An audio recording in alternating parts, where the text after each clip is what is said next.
음악 제대로 된 거 나오는 것도 없습니다. 과학적 발견 없습니다. 기술 독일에서 기술자들 막 데려갑니다. 체포해서 끌고 가듯이 막 데려가고 상당한 역할을 하게 합니다. 나름대로 쭉 끌어올려 나갑니다. 그러나 소련에서 현대과학적인 이론적 발전은 어떤 분야에서는 하나도 일어나는 게 없습니다. 맨날 사상 검열하는데 되겠습니까 그게?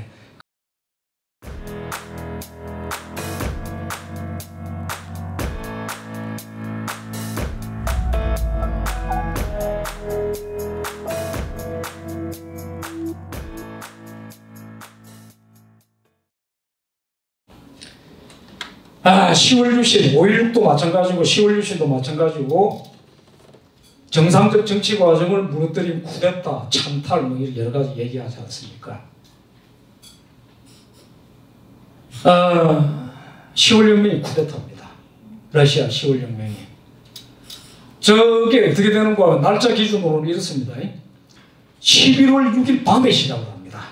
11월 6일 밤에. 그래 11월 7일 러시아 기준으로 11월 7일 새벽에 권력을 탈취합니다. 돌격대 동원해가지고 전격적으로 체포를 하고 그냥 그 뭡니까? 그러니까 저게 이제 전형적인 유혈 쿠데타에 해당이 되는 겁니다. 방법으로 보면. 근데 어떠한 역사책에도 볼셰비키 10월 쿠데타가 우선은 거 없어요. 웃기지 않아요? 볼셰비키는 레닌은 그래도 되는 권리가 있는 거예요. 그죠? 케렌스키 정부를 그런 식으로 사람 많이 죽였어요. 다 쏴 죽여버립니다. 경비 보고 하는 사람들 다 죽여요.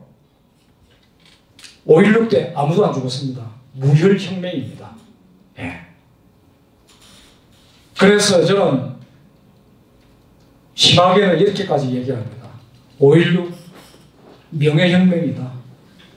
영국의 명예혁명을 무혈이었기 때문에 희생이 없었기 때문에 명예혁명이라고 부른다라면 5.16도 그랬다. 10월 혁명 그렇게 방법 외형으로 기준을 짓자라면 5.16 뺨치고 10월 유신 뺨치는 불법적인 어떤 거니까 쿠데타 아니냐 탈권한 겁니다. 근데 나머지 그렇게 서술을 해버려요.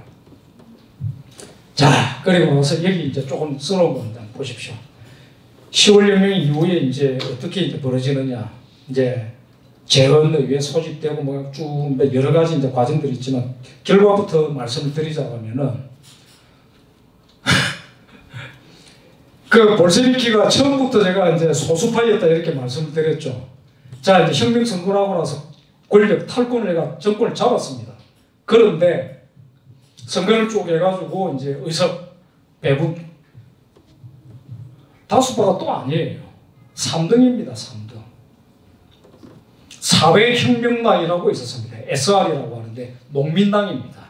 러시아에 있는 농민이 많고 그 SR이라는 사회혁명당이라는 당은 저는 이제 그러니까 볼셰비키, 멘세비키, 마르크스주의 이력하고 흐름이 좀 다릅니다.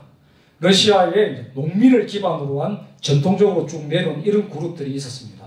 이들도 나중에 분열에 들어가고 볼셰비키에 포섭대에 들어갑니다만 사실은 수적으로는 사회혁명당 SR이라는 게 제일 많습니다.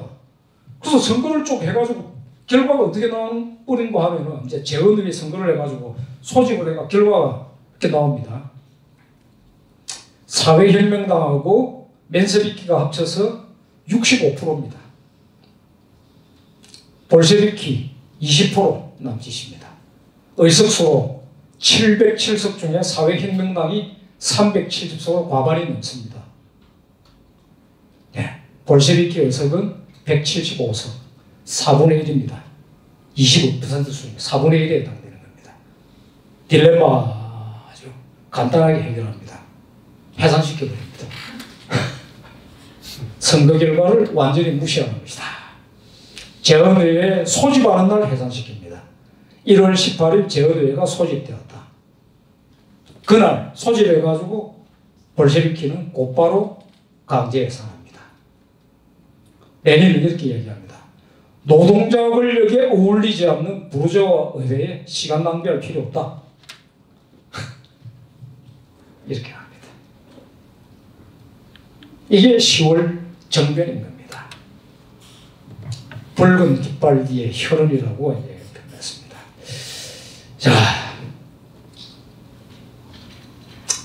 20년이 이제 정권 잡고 나서 모입니다. 비밀경찰들 등장을 합니다. 체카라는 게 이제 등장을 합니다.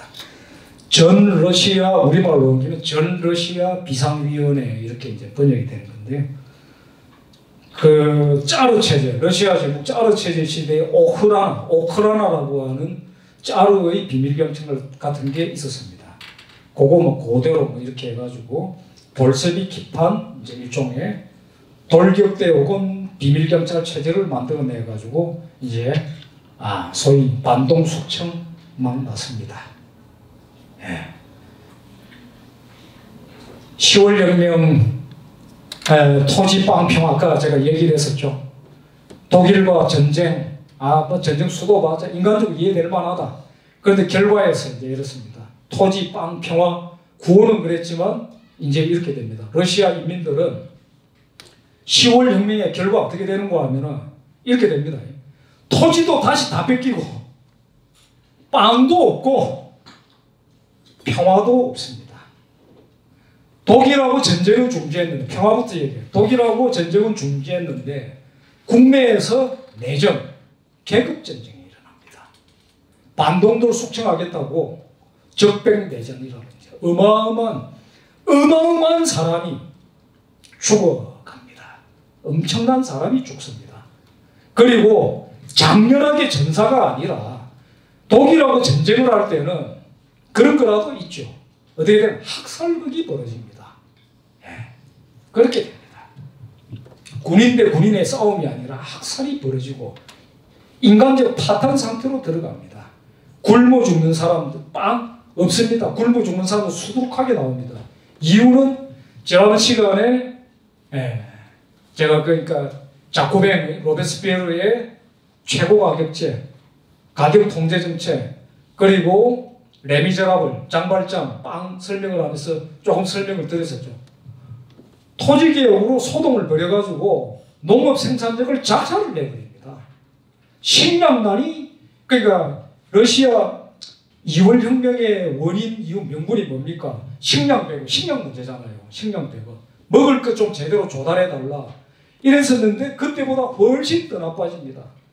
아주 아작을 내버립니다. 굶어 죽는 사람이 숱해 나옵니다. 다 뺏겨버립니다. 그러니까 완전히 의도했든 아니든 사기친 게 된 겁니다. 10월 혁명의 구호는 토지 빵 평화인데 실제로 가져온 것은 토지도 없고 빵도 없고 평화도 없는 겁니다. 막 죽입니다.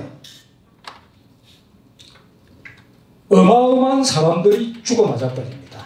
자, 오크라나 짜르의 이제 비밀경찰이었습니다.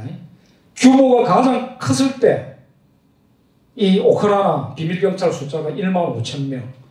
러시아 10월 혁명이 일어나고 나서 3년쯤 될 때 25만 명입니다. 25만 명입니다. 25만 명의 비밀경찰들입니다. 돌격대 비밀. 이 사람들이 단순한 비밀경찰의 정보 활동을 하는 게 아닙니다. 적결 처분권을 가지고 있습니다. 절차에 따른 이런 걸 하는 게 아니라 현장에서 인민들을 모아놓고 재판도 아니에요. 인민재판은 그러고 보면 양반입니다. 인민들을 모아놓고 인민 여러분, 인민 동지들 어떻습니까? 이런 것도 없어요. 자기들이 그냥 끌고 가가지고 체카 요원들, 대원들끼리 비공개 재판에 그 자리에서 적결 처분하는 겁니다. 그게 25만 명이 러시아 전력을 누빕니다. 그래서 짜르 말기에 이거는 오크라나에 의한 정도가 아니라 모든 범죄와 관련해서 한 해 평균 공식 사형 당한 사람이 17명 정도입니다. 1년에. 범죄가 있고 하겠지만 사형수가 뭐 개떼같이 쏟아지고 이렇지는 않을 것 아닙니까? 뭐 사형에 해당되는 거는 뭐 이렇지 않겠습니까? 뭐 살인이라든가 아주 흉악한 범죄에 해당이 되겠죠. 그런데 자, 1918년에서 19년 체카에 의해서 정치범만 한 달에 1,000명씩 처형당합니다. 정치가 뭐예요? 이 뭡니까 이게? 아무것도 없습니다. 공판이고 뭐고 아무것도 없습니다. 그냥 이렇게 해버립니다.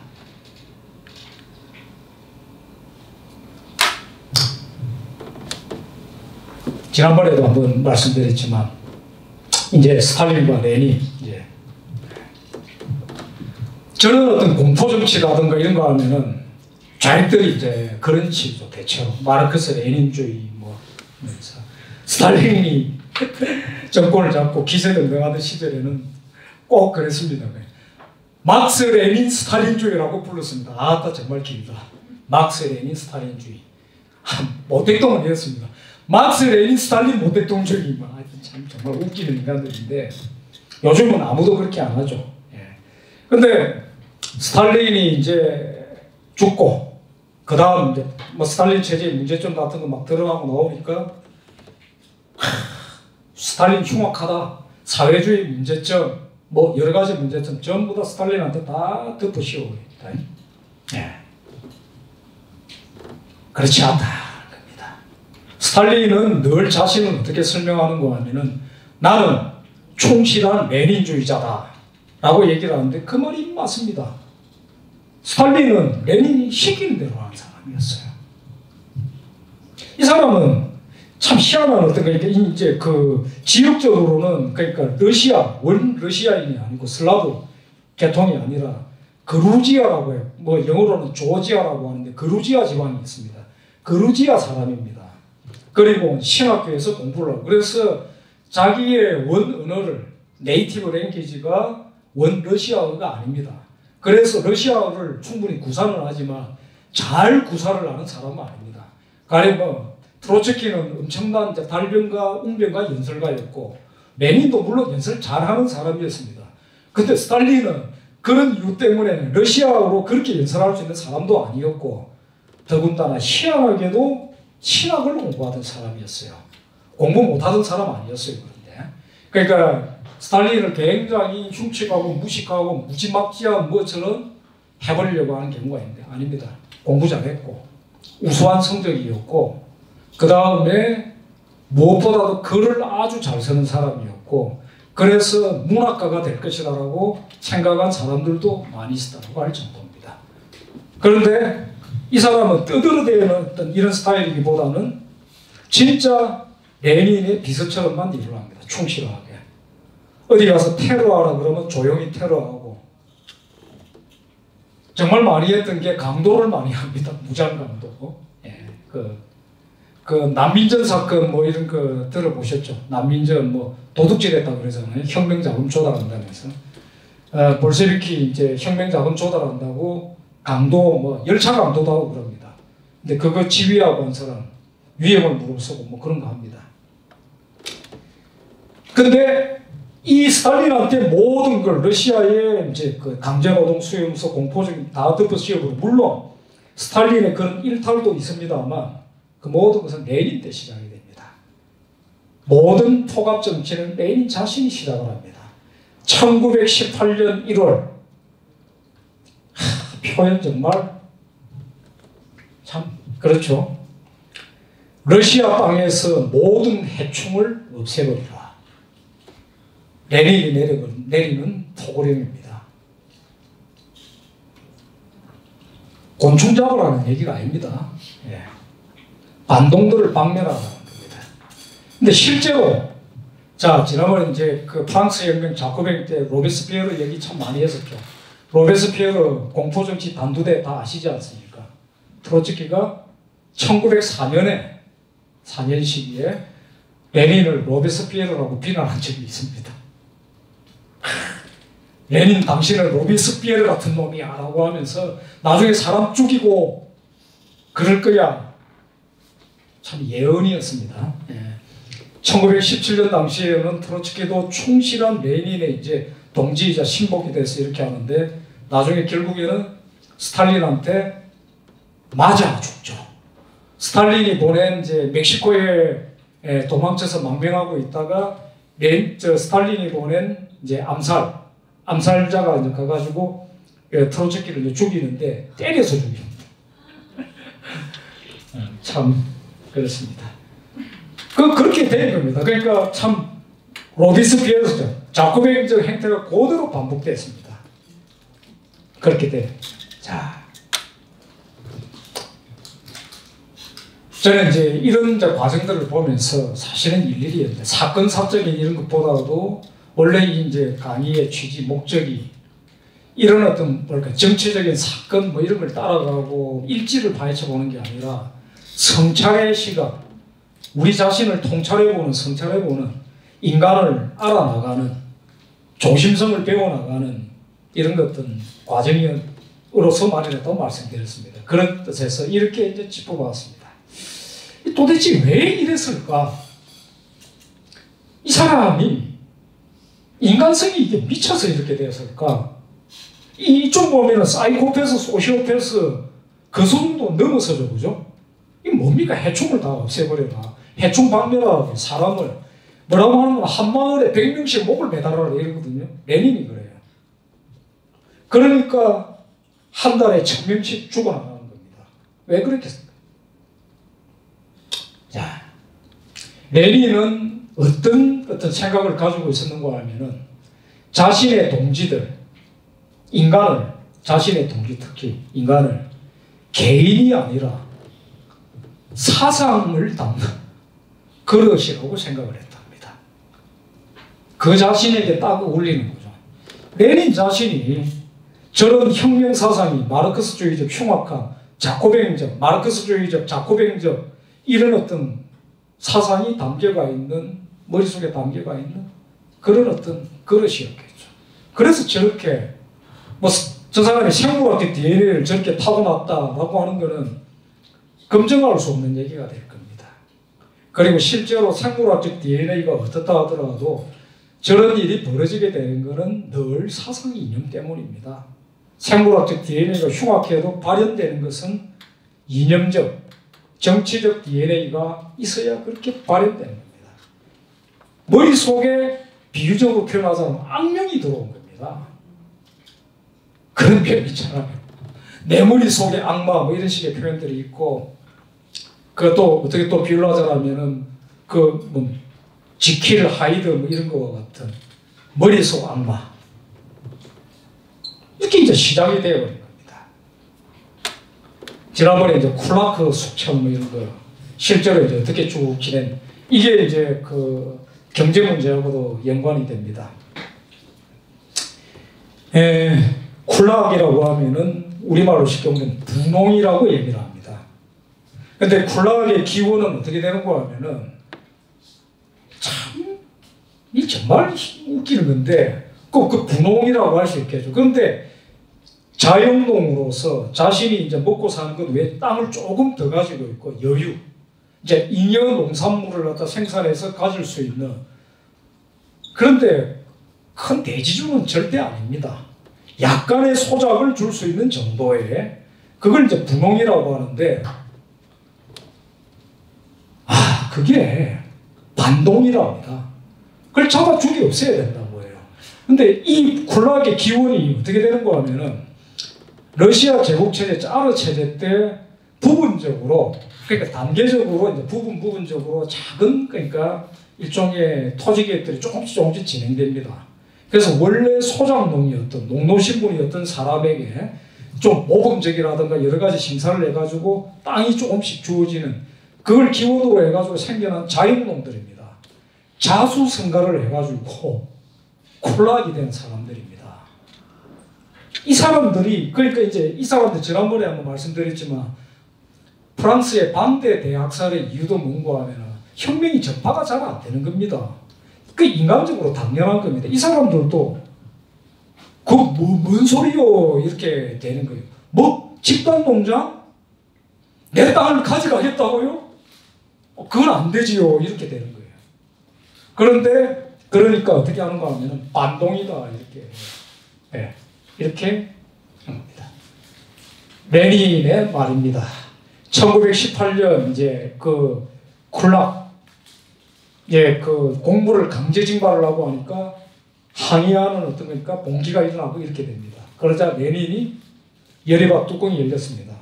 쿨락 부유한 놈들, 흡혈동물로 밝혀진 사람들을 적어도 100명 이상 교수형에 처하라. 반드시 교수형에 처하라. 사람들이 볼 수 있도록. 레닌이 한 얘기입니다. 그래서 스탈린은 시키는 대로 명령을 이행을 합니다. 집단 농장은 막 밀어붙이고 시작을 합니다. 레닌이 다 시작을 합니다. 이 과정에서 분홍이라고 반동이죠. 1천만 추산, 1천만이 살해됐다까지 얘기를 합니다. 이때 이제 가장 많은 희생을 치른 지역은 우크라이나지. 우크라이나가 이제 곡창 지역이 그랬었는데, 예, 그렇습니다. 러시아 전역에서 약 1천만 정도. 레닌 입장에서는 이게 악인 겁니다. 부르주아지는 무조건 악이다. 자신이 경작할 토지 외에 여분의 토지를 가지고 있던 사람들은 악한 부르주아지일 뿐이다. 이놈들은 그래서 박멸 대상이다. 이렇게 되는 겁니다.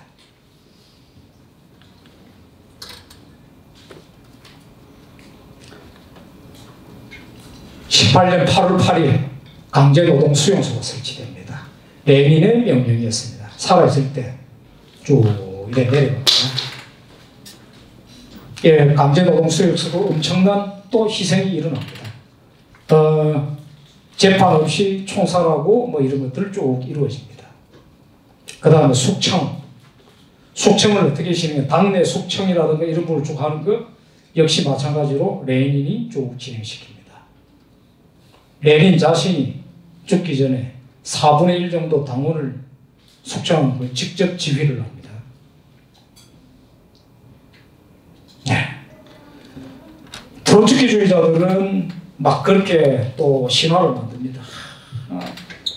레닌은 스탈린은 미워했고 사실은 트로츠키를 후계자로 뭐 하려고 했다.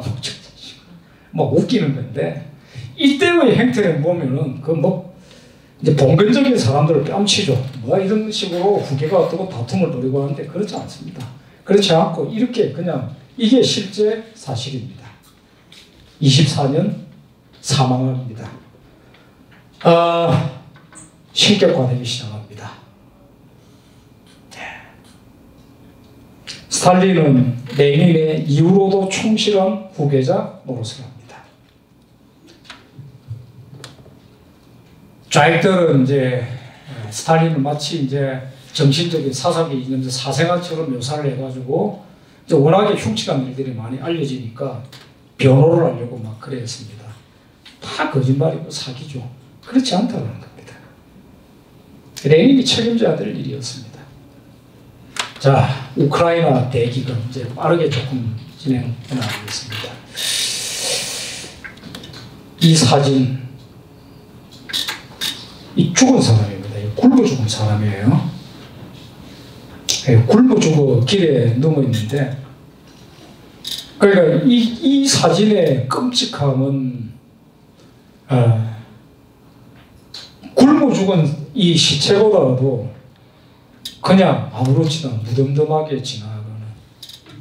네. 여기에는 더 이상 인간성이라는 건 존재를 안 하는 거죠. 네.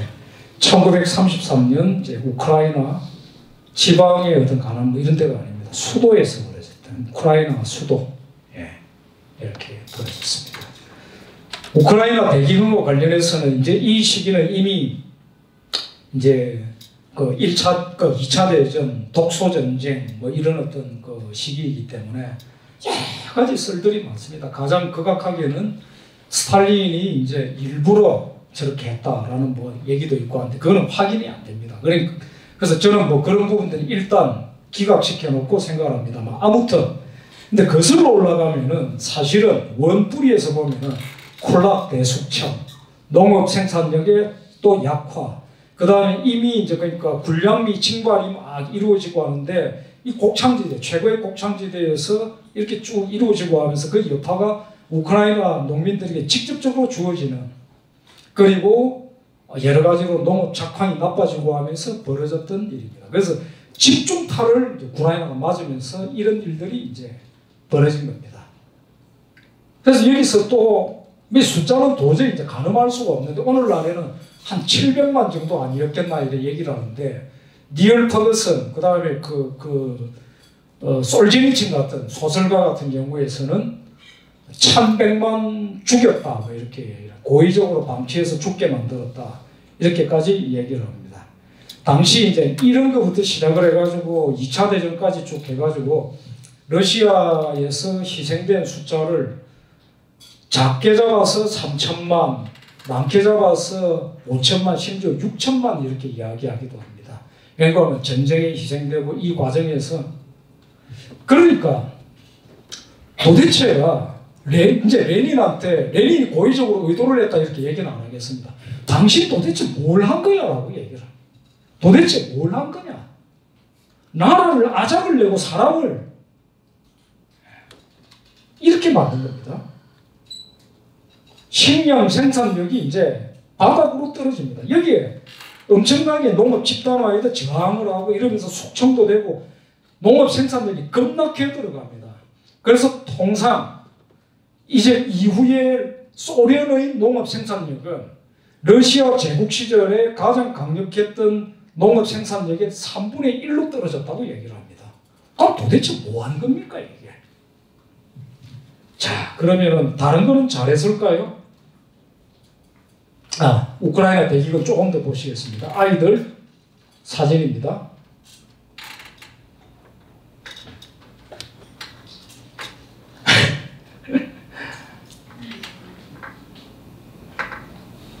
더 긴 설명은 드리지 않겠습니다. 네. 자, 농업 이제 저렇고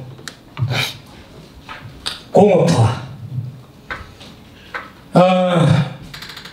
뭐 소련의 뭐 공업화 엉망진창이고 이렇게 보여줄 수 있는 사진이 뭐 잘 찾아지겠습니까? 소련이 뭐 스스로 그런 사진을 찍어서 어디 제공을 하겠습니까? 주겠습니까? 막 대단하다 이런 사진들 이제 있죠. 30년대 소련의 트랙터 공장 이런 거. 한편에서 우크라이나 대기근이 있고 하던 그런 시절. 뭐 여기서 나중에 이제 탱크 만들고 막 그러죠. 예. 히틀러하고 싸울 때 독일하고 2차 대전 당시에. 그래도 이제 공업은 좀 잘하지 않았겠나. 공식적으로는 뭐 이렇게 얘기됩니다. 막 경제가 엄청나게. 저기 잠깐 뒤에 전기를 한번 꺼보실래요?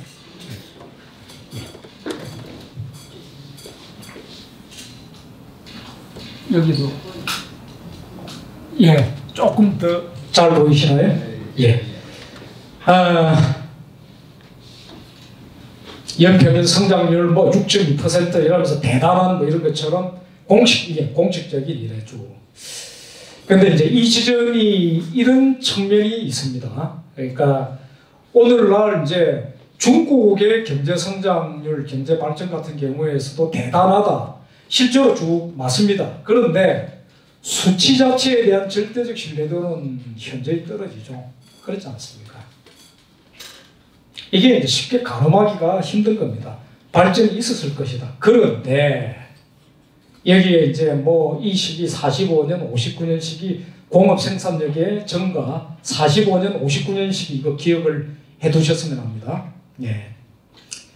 28년에서 20년 동안, 그러니까 28년에서 40년대까지 가는 동안, 48년까지 요 시기에서는 요 노란 부분 그다지 큰 전체적으로 한 6.2% 성장했다 그러지만 소련자 스스로도 인정을 하고 일반적으로 다 인정을 하는 거지만 큰 성장은 없었던 것 같다.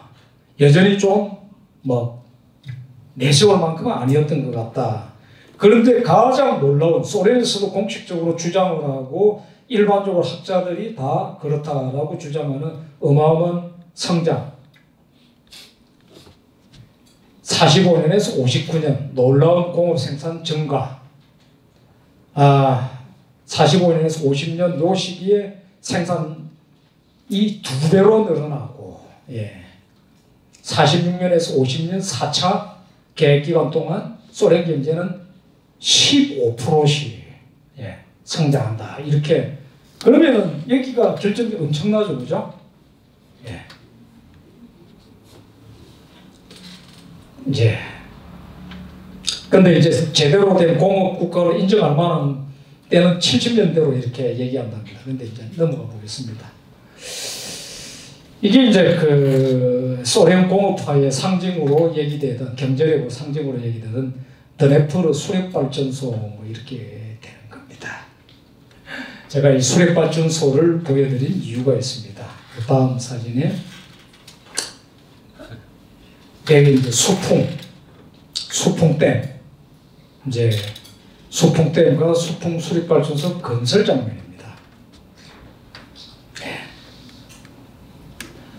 자, 아까 이 45년 이후 48년, 50년 이 시기 이제 쭉 이루어지는 경제 성장 여기 보셨죠? 46년에서 50년 4차 계획 기간 동안 15%씩 성장입니다.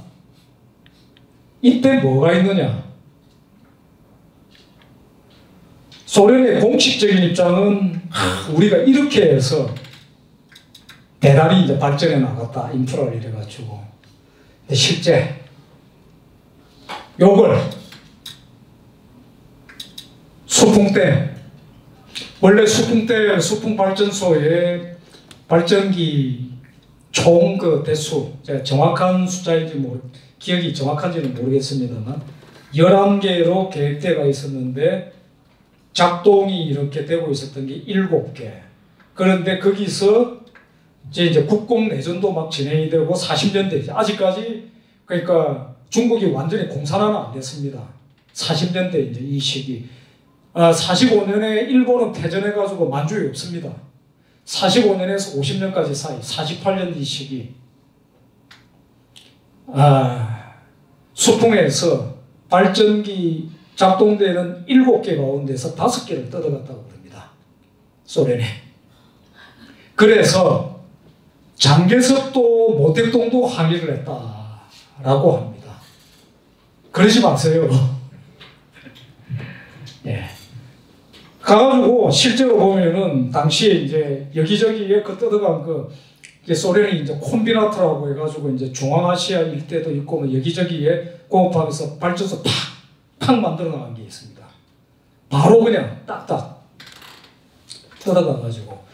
수풍의 발전 어떤 얘기라는 게 저기에 그러니까 발전력 전체를 다 발전기 하나하나는 세계 최고가 아니었지만 총 가동이 되면은 발전량이 세계 최대라고 하는 정도의 어마어마한 그런 거였습니다. 물론 세계 최대는 독일에 있었다고 합니다. 독일인지 미국인지. 근데 수풍이 어쨌든 대단했답니다. 1, 2, 3위 안에 들어가는 그런 대단한 어떤 이제 설비였답니다. 뜯어가가지고 톡톡톡톡 갖다 꽂고 그게 상징적으로 그것뿐만 아니라 아까 만주에 대해서 이제 잠깐 말씀드렸죠.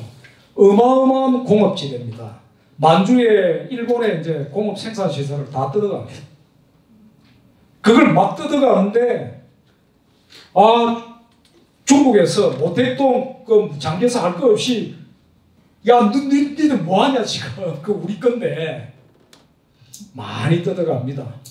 근데 뜯어가고 남은 것만 가지고서 그러니까 중공이 본격적으로 개혁 개방이 돼가지고 이제 공업화 산업화가 쭉 시작되기 전까지 중국의 공업 생산력의 3분의 1을 차지하는 게 만주입니다. 소련이 무장창 다 뜯어가고 나서 남은 거 가지고 이런 거였습니다. 그렇게 해서 공식적으로 소련이 우리는 이렇게 해서 공업 생산을 일으켰다고 하지만 독일에서 뜯어갈 건 남은 건 없습니다. 독일은 진짜 폐허고 독일에서는 사람을 데려갔죠. 기술자, 인력들을 데려갔고 설비는 여기서 뜯어갑니다. 이렇게 된 겁니다. 37년부터 시작해가지고 소풍댐 쭉 만들어졌는데 이제 뭐 나옵니다. 이제 쭉 만든 발전기 7기 쭉 가동이 되고 있는 다 뜯어가 버린 겁니다. 결론 부분입니다. 이게 공업화의 이제 실제 상황입니다. 이렇게 되면서 신화로 쭉 치장이 돼가지고 이러고 보면은 토지, 빵, 평화 다 헛소리고 농업 대기근이 휩쓸게 만들 만큼 다 망가뜨렸고 농업 생산력도 급감시켜놓고 뭔가 그럴듯하게 공업 발전이라도 이렇게 듯하게 이렇게 얘기되는데 그것도 아니고 근데 가장 특출나게 잘한 게 뭔가 하면은 이런 거죠. 이런 거. 참 크기도 합니다. 이런 거 만들어가지고 이제 행진을 하는 겁니다. 정말 그 이름 붙이는 게 스탈린 본인도 간지러웠을 수도 있겠습니다. 뭐 스탈린 무슨 대원수 뭐 이렇게 해가지고 막 붙어 나갑니다. 이렇게 막 달려나가는 겁니다.